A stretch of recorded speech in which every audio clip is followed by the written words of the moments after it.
তো বন্ধুরা 2024 সালে কিন্তু নোটিফিকেশন প্রকাশিত হয়েছিল পঞ্চায়েতের। আশা করি আপনারা জানেন ভ্যাকেন্সি ছিল আপনাদের এখানে 6652।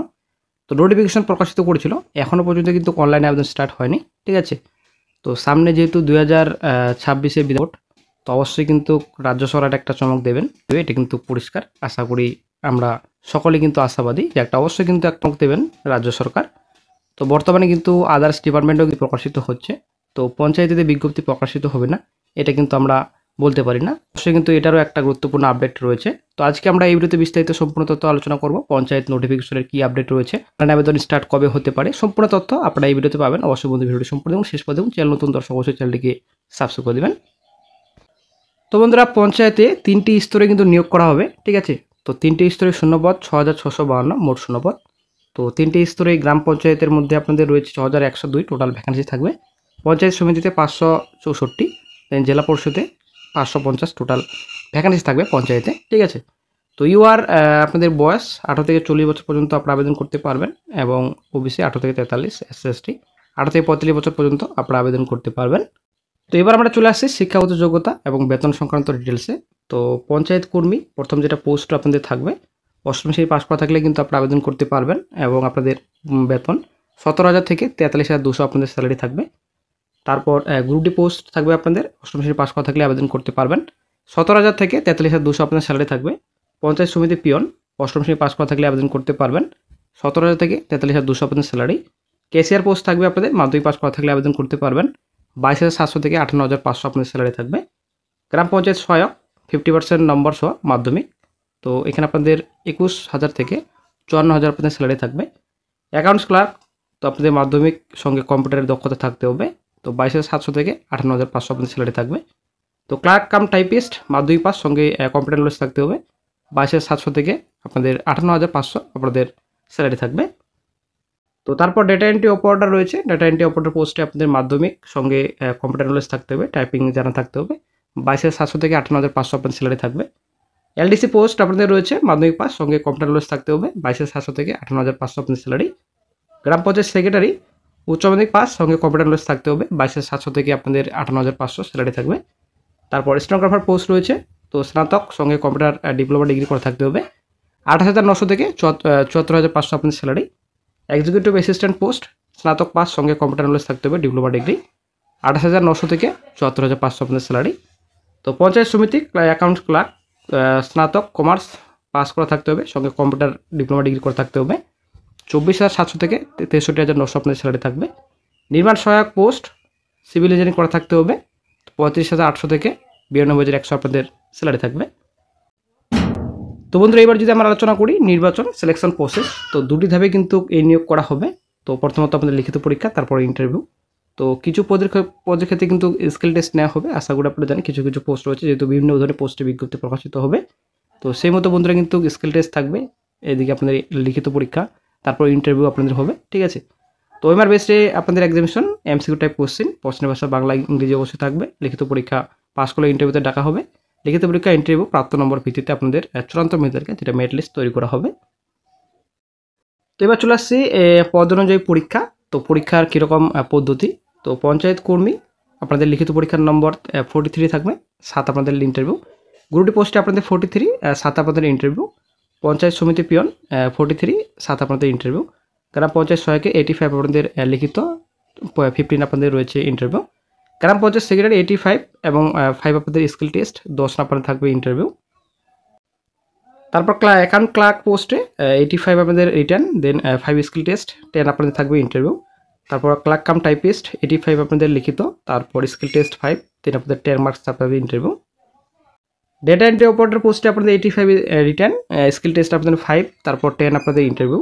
ক্যাশিয়ার পোস্টে 85 লিখিত, আপনাদের স্কিল টেস্ট আপনাদের ক্যাশিয়ারে থাকছে না, 15 আপনাদের ইন্টারভিউ।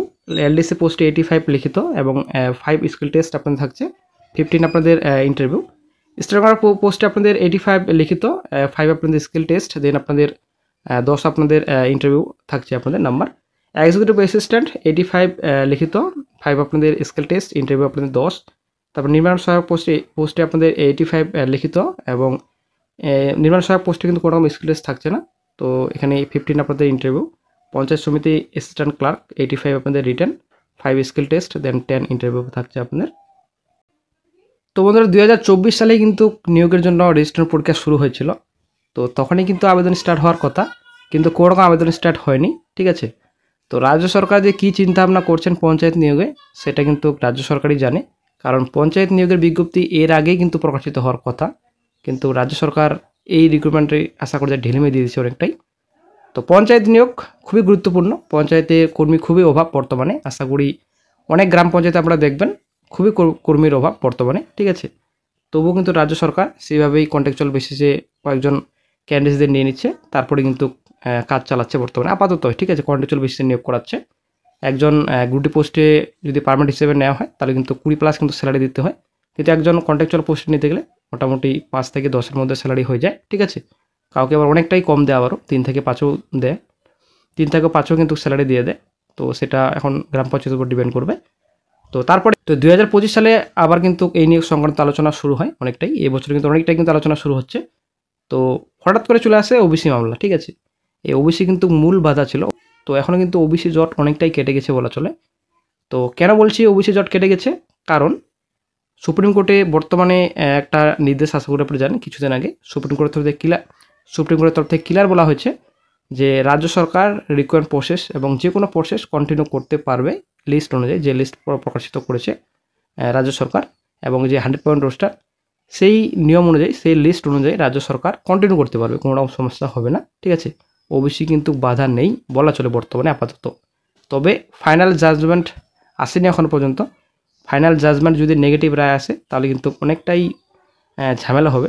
তো যদিও সেটা রিকন বডি জানে, আমরা তো চাকরি প্রার্থী, আমাদের কোনো রকম সমস্যা হবে না আশা করা যায়। রিকন বডি জানে সেটা কী করবে সেটা রিকন বডির ব্যাপার। তবে যাই হোক, ওবিসি মূল বাধা ছিল, ওবিসি মামলা কিন্তু এখন চট প্রায় কেটে গেছে বলা চলে। রাজ্য সরকার কন্টিনিউ করছে সম্পূর্ণ নিয়োগ প্রসেস। তো সামনে যেহেতু ভোট, তো আবারও কিন্তু নতুন করে একটা শোনা যাচ্ছে খবর আপডেট, যে বিজ্ঞপ্তি এই বছরে কিন্তু প্রকাশিত হতে চলেছে। তো হ্যাঁ বন্ধুরা, আপনারা ঠিকই শুনেছেন, এই বছরে কিন্তু বিজ্ঞপ্তি আসছে পঞ্চায়েতে 6652 শূন্যপদে। তো একটা আসলে বিরাট বড় সুখবর। এটা সুখবর অবশ্যই আসবে, আপনারা চিন্তা করবেন না, এই সুখবরটা অবশ্যই আসবে। বেশি দিন কিন্তু আর সময় নেই, কারণ সামনে ভোট রয়েছে, অবশ্যই রাজ্য সরকার ভোটের চমক দেবেন, এটা কিন্তু অনেকটাই ক্লিয়ার, ঠিক আছে। তো পশ্চিমবঙ্গের সব গ্রাম পঞ্চায়েতে প্রচুর কর্মীর অভাব বর্তমানে। তো রিক্রুটমেন্ট রাজ্য সরকারকে করাতেই হবে, এটা পরিষ্কার। কতদিন কন্ট্রাকচুয়াল বেসিসে নিয়ে চালাবে রাজ্য সরকার গ্রাম পঞ্চায়েত, কতদিন পারবে আর? বেশি দিন কিন্তু সময় নেই, ঠিক আছে। অবশ্যই কিন্তু লোক দরকার। তো যাই হোক, পরীক্ষা কিন্তু সব বাংলা ভাষায় হবে, এটা কিন্তু আশা করি আপনারা অনেকেই জানেন, বাংলা ভাষায় পরীক্ষা হবে, কোনো রকম সমস্যা নেই। তো এটা কিন্তু ডিএলসির মাধ্যমে নিয়োগ হচ্ছে, ঠিক আছে, ডিস্ট্রিক্ট লেভেল সিলেকশন কমিটি। তো এই বিষয়ে পরিচালনা করবে। তো এটা হয়তো রাজ্যের যে জেলা রয়েছে প্রতিটি জেলার রিক্রুটমেন্ট নোটিফিকেশন প্রকাশিত হতে পারে, কিংবা একটাই নোটিফিকেশনে একটাই অফিসিয়াল সাইট ক্রিয়েট করে সম্পূর্ণ নিয়োগ প্রসেস একটাই করাতে পারে। তো এখন রাজ্য সরকার কীভাবে করবে সেটাই হচ্ছে ব্যাপার। এখন জেলায় জেলায় নোটিফিকেশন দেবে, নাকি একটাই রিক্রুটমেন্ট নোটিফিকেশনে অ্যাপ্লিকেশন করতে পারবে সবাই, এটাই হচ্ছে ব্যাপার। তো যাই হোক, সেটা ফুল নোটিফিকেশন আসলে বোঝা যাবে। তবে আপাতত যেটুকু খবর, এই বছরে কিন্তু নিয়োগ প্রসেস অ্যাকচুয়ালি আবেদন শুরু হয়ে যেতে পারে, ঠিক আছে। এটা আসলে একটা বড় আপডেট পাওয়া যাচ্ছে, এই বছরেই কিন্তু অনলাইন আবেদন স্টার্ট হয়ে যাবে, অ্যাকচুয়ালি ফুল নোটিফিকেশন প্রকাশিত হয়ে যাবে এবছরেই। তো একটা সুখবর সকল চাকরি প্রার্থীদের জন্য।